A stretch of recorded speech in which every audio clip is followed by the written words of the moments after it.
Tahukah kamu ini adalah burung pentet atau yang sering dikenal dengan burung pentet atau cendet?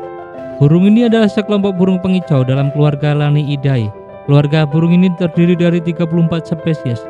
Burung ini disebut dengan burung tukang jagal, dan beberapa diantaranya juga dikenal sebagai burung jagal. Kenapa disebut demikian? Karena kebiasaan terutama burung jantan yang menusukkan mangsanya ke duri, terutama dalam wilayahnya. Tempat penyimpanan makanan pejantan memiliki fungsi untuk menarik burung betina. Burung ini dapat ditemui di Eurasia dan Afrika.